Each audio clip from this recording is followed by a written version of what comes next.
Uma coisa que aconteceu nesse encontro e que nos abençoou muito foi que o pastor Rodrigo, que é pastor lá em Vila Moraes, ele trouxe uma meditação. E nessa meditação, ele até comentava uma pregação minha, que eu já dei aqui nessa igreja, sobre a Arca da Aliança, Obed-Edom e tudo mais. Só que ele, ao comentar, ele falou assim, tenho um enfoque diferente. Um enfoque diferente. Porque quando eu preguei sobre aquela passagem da Bíblia, eu enfoquei no personagem Obed-Edom. E o pastor Rodrigo traz um novo enfoque. A história é basicamente a mesma, só que ele foca a atenção num outro personagem, que é o sacerdote Uzá. Uzá é o nome, tá? Uzá. E é muito interessante. Essa observação trouxe bastante riqueza para nós, eu espero compartilhar. Então, coloquemos-nos em pé para a leitura da palavra de Deus, em 2 Samuel, capítulo 6. Vamos ler até o versículo 7, tá bom? Assim diz a palavra do Senhor. Tornou Davi a juntar todos os escolhidos de Israel em número de 30.000.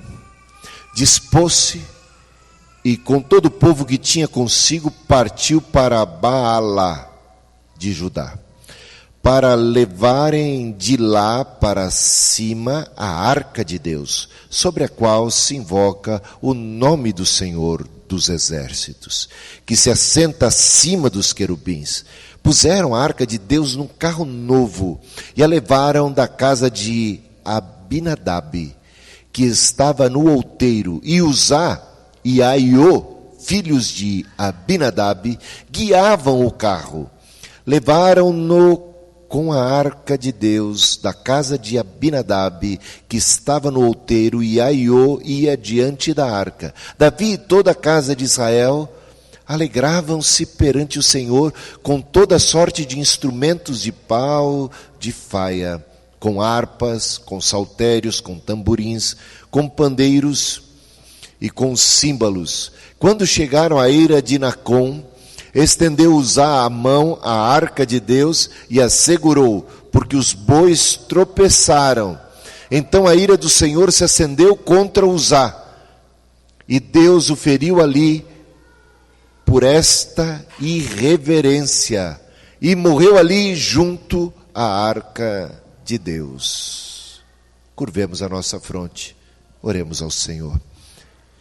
Senhor, diante desta história registrada aqui nas Escrituras Sagradas, nós estamos e queremos entender o ensino,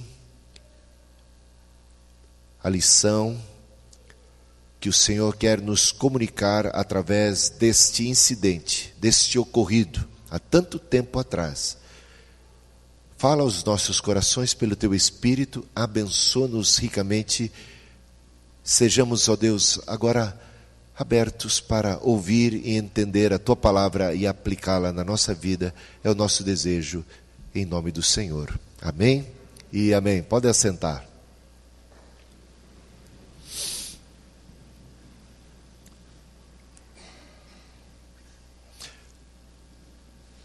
O rei Davi tem o propósito de trazer a Arca da Aliança para a capital de Israel, que era Jerusalém. Já há 20 anos que a Arca da Aliança está na casa deste tal Abinadab, um sacerdote. 20 anos.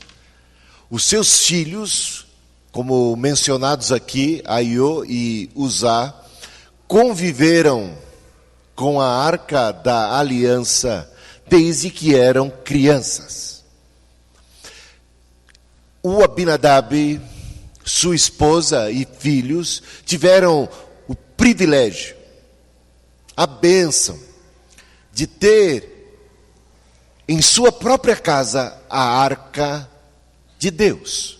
E o que é a Arca de Deus? O que era a arca de Deus?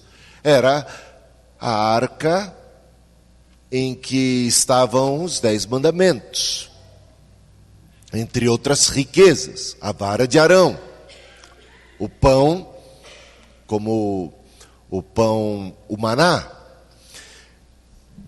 A arca de Deus representava a mais santa presença de Deus para o povo de Israel, o povo de Deus. Diante da presença de Deus, esteve certa vez Moisés, quando viu a sarça em fogo, em brasa viva, Deus se manifesta ali a Moisés.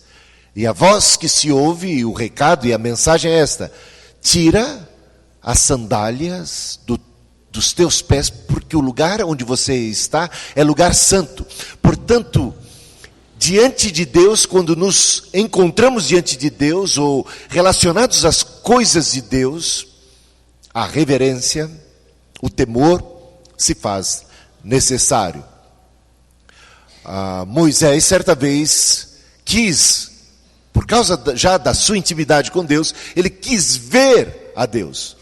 Ele quis ir mais longe, ele quis que os seus olhos pudessem contemplar a Deus como ele realmente é. E Deus falou: mas Moisés, você não sabe o que você está pedindo.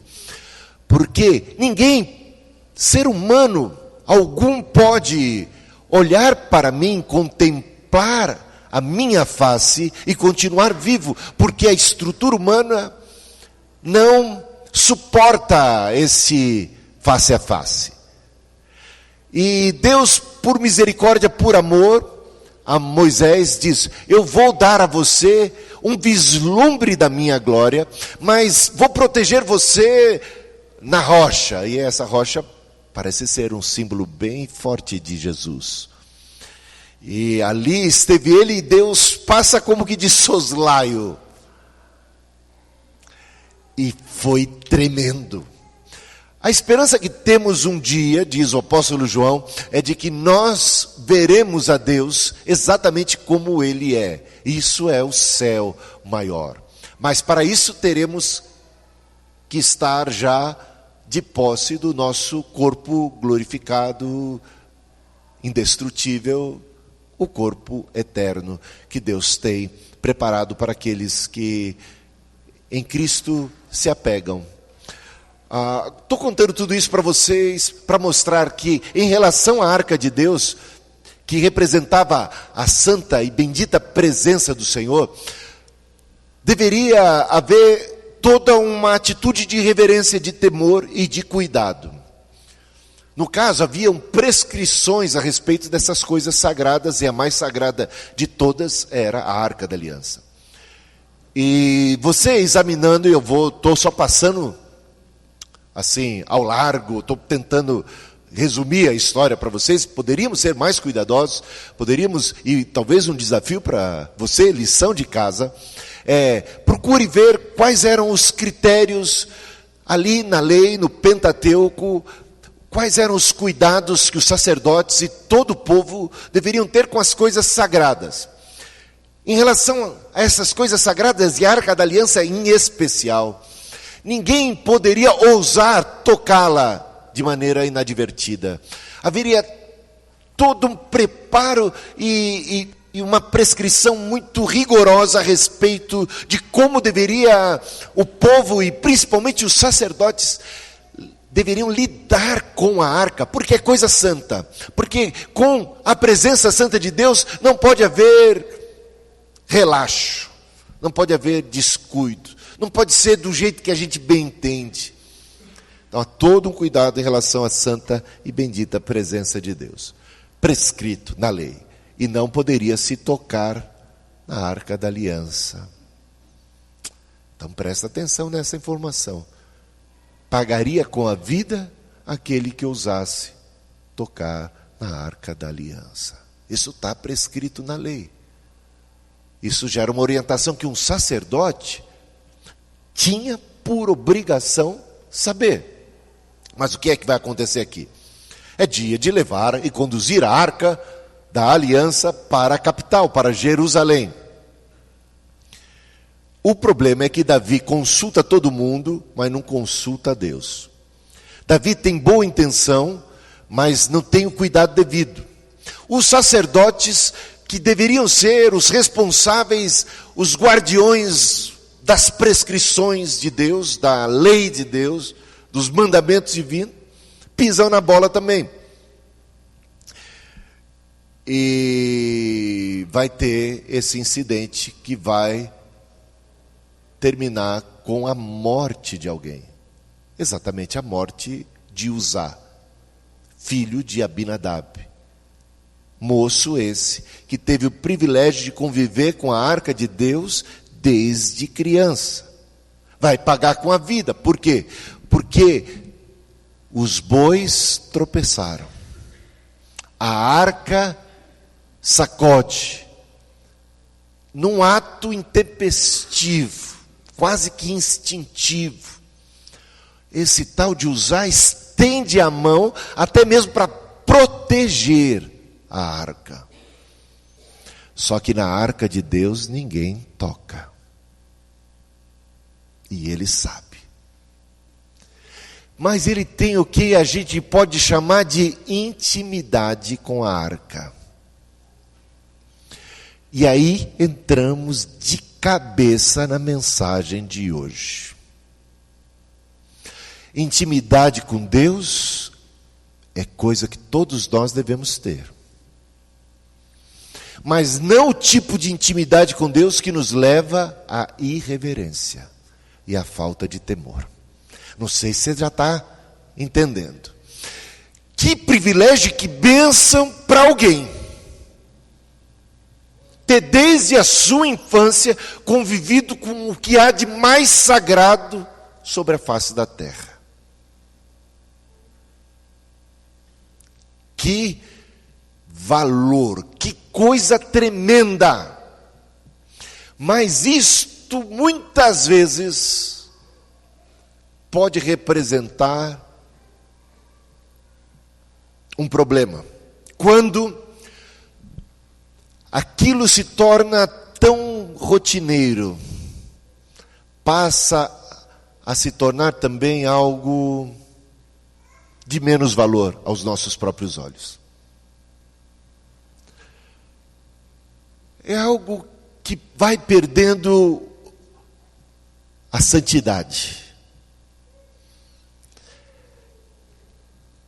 E aí é que a gente vê a arca, os bois tropeçando, a arca sendo sacudida, e alguém achando que pode e deve dar uma mãozinha para Deus. Alguém ignorando a própria instrução e a palavra de Deus, em nome de ajudar a Deus. Eu não sei se você já percebeu que há perigo de eu tentar fazer a vontade de Deus do meu jeito, e não do jeito de Deus. E não seguindo as instruções do Senhor. Irmãos, a gente poderia dizer que de boa intenção o inferno está cheio.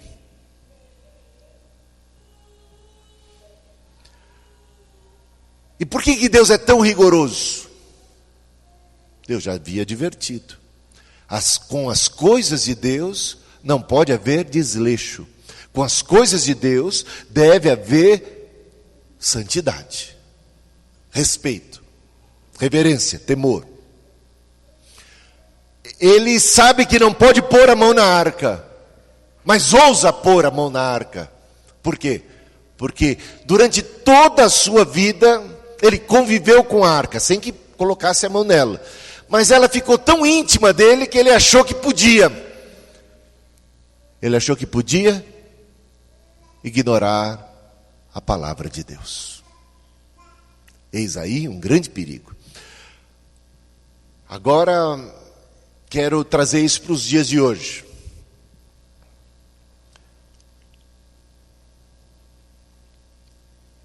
Quem aqui teve o privilégio de nascer na família da fé, de ser alguém que recebeu instruções cristãs do cristianismo desde a sua infância? Levanta a mão.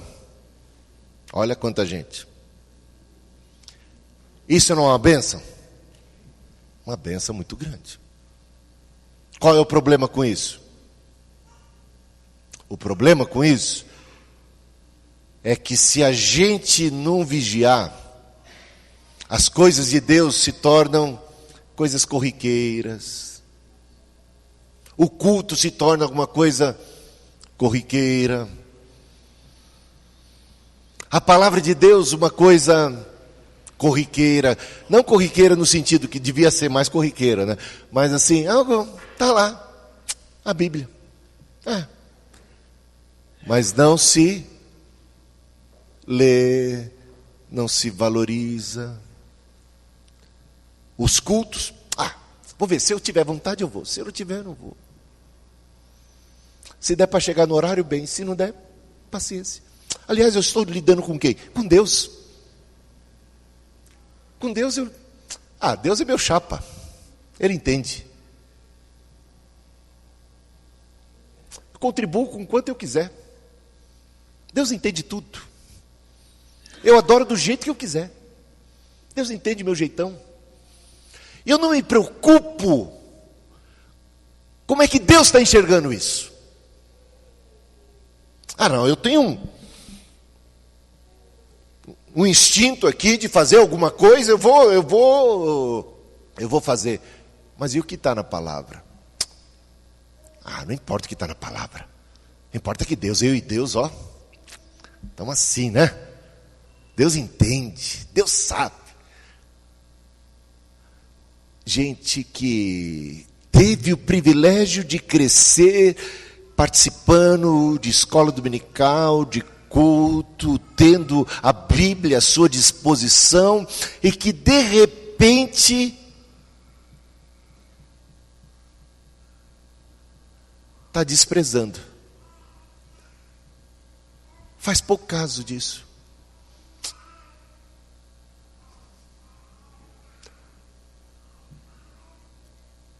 Às vezes, para vergonha de todos nós aqui, que a maioria de nós vem desta bênção, participou desta bênção, alguém de fora que era lá de outra religião, não era cristão, ou não era de religião nenhuma, quando se converte, gente, que apetite com as coisas de Deus, que valor a palavra de Deus, que amor, que expectativa para participar de uma reunião de oração, para participar de uma célula, de um culto, quanto valor dá. E aí a gente fica até achando exagerado aquilo, né? Afinal de contas, essas coisas todas para nós já se tornaram tão banais, caíram em lugar comum. E o nosso amigo aqui, o Uzá, que era um sacerdote que nasceu numa casa sacerdotal, é fulminado. Por quê? Porque tratou as coisas de Deus como coisa banal, gente, é simples. Porque não teve a devida reverência. Lembremos de outros sacerdotes, que assim como Uzá tiveram o mesmo privilégio. Os filhos de Eli, Ofni e Finéias, cresceram diante da arca de Deus, diante do tabernáculo, ouviram, aprenderam, privilégio sem igual, mas eles trataram essas coisas como coisas quaisquer. Eles se tornaram tão irreverentes, tão carnais. Eles chegaram ao ponto de se prostituir, de fazer verdadeiros bacanais, na frente da tenda da congregação, entenda-se, diante do tabernáculo de Deus, diante da arca da aliança. Tal é a ideia de que não pega nada. E sabemos o destino que Ofni e Finéias também tiveram. Serão eles mortos numa batalha. E agora vamos para a ceia do Senhor. E que interessante que hoje temos a ceia do Senhor. que significa ela para nós. Tem tanta gente que, ao participar da ceia do Senhor, faz isso como uma coisa banal. Não pega nada. Aí a gente lê 1 Coríntios capítulo 11. E o que é que nós descobrimos em 1 Coríntios capítulo 11? O apóstolo Paulo dando uma bronca daquelas da igreja. Na igreja de Coríntios. Porque você sabe que São Paulo e Coríntios já tem um problema já antigo, né? De longa data. Bom, no caso São Paulo estava certo. O que faziam os nossos irmãos da igreja de Coríntios? Na ceia do Senhor, porque a ceia era também era uma refeição. Hoje a gente faz a coisa um pouco mais, mais simples. Mas era um dia de banquete na igreja. Comia-se e bebia-se. Pão para comer mesmo. E vinho para beber mesmo. Acontece que os que tinham mais recursos levavam bastante pão e bastante vinho. Os que não tinham recurso algum, na hora da ceia, não era assim que a gente organizava bonitinho. Então traga o seu pão, o seu vinho. Era assim. E vamos celebrar. Uns traziam porque tinham, outros não traziam porque não tinham. E o que acontecia naquela igreja? Você vai ficar pasmo se você não sabe. Acontecia num culto. Num culto. Chegava então o momento da ceia, que era um momento de banquetear-se. Espiritualmente e também fisicamente. Os que tinham trazido mais, comiam tudo sozinho. Só a família deles. E sabiam que os outros ali não tinham o que comer. E pior, eles enchiam a cara. Era vinho mesmo. Enchiam a cara, saíam tropeçando. Se a gente leu aqui que os bois tropeçaram, o problema pior era quando os crentes da igreja saíam do culto embriagados. Você não entende um negócio desse. Não parece real, né? Parece uma piada isso. Isso acontecia na igreja primitiva. Está lá. Saíam embriagados. Outros nem tinham tomado um golinho. O apóstolo Paulo pega pesado e traz uma revelação. E nessa revelação ele diz: olha, vocês deveriam examinar a si próprios, vocês deveriam repartir, vocês deveriam ser mais amorosos, mais cuidadosos. Não é lugar, a ceia do Senhor não é lugar para a gente praticar a glutonaria, nem a embriaguez. A gente tem que ser sensato. E vai falando, e por causa da atitude de muitos aqui, ele não cita os nomes, nem os SICs, nem os RGs da vida, mas as pessoas ali sabem do que ele está falando. E ele diz assim: há muitos que já bateram as botas. Mas do que ele está falando? Ele está falando que por causa da falta de reverência, de atitude, por causa da falta de amor, tinha gente da igreja que não estava mais fazendo parte do rol da igreja, porque havia morrido. E o apóstolo Paulo revela o motivo. Muitos já dormem, já não se encontram mais entre nós, morreram. Simplesmente por quê? Porque foram irreverentes com as coisas de Deus. Foram egoístas, foram individualistas, não tiveram amor, trataram as coisas de Deus com banalidade. Nós estamos falando do quê? Do Novo Testamento. Quando você olha o Antigo Testamento e você vê Ofni e Finéias sendo devidamente punidos, Uzá tocando e sendo fulminado, você pensa, isso é coisa do passado. Isso é coisa do Antigo Testamento. Lá era desse jeito. No Novo não é. Aí você vê o que aconteceu na igreja de Corinto e você fica um pouco cabreiro. Fala assim, opa. Então acontece nos dias do Novo Testamento, na era da igreja, na era da graça. Porque Deus não mudou e nem a reverência em relação ao seu santo nome deve mudar. Lembre-se também que logo no início da história da igreja, no livro de Atos, temos registrado que Ananias e Safira mentiram. E não precisavam ter mentido. Mas mentiram para poder, sei lá o quê, talvez dar uma de bom perante a comunidade.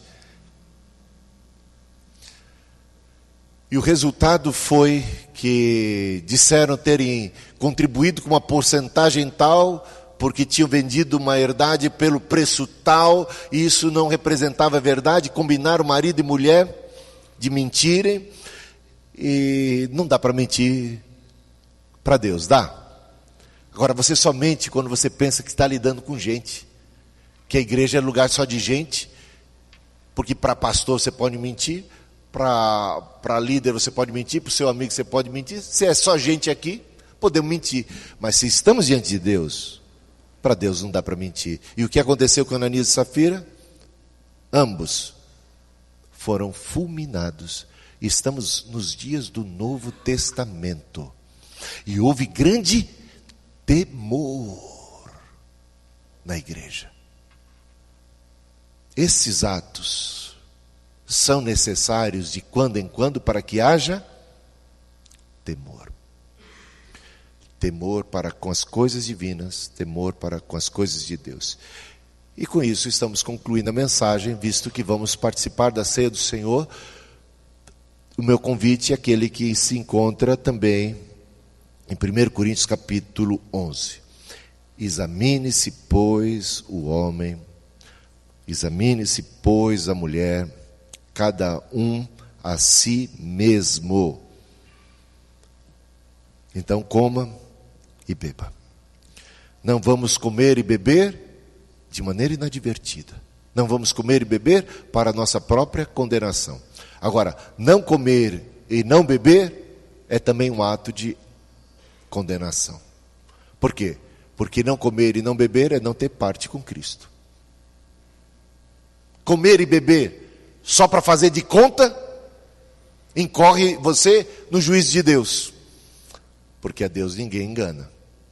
Não comer e não beber é dizer, eu não tenho parte contigo.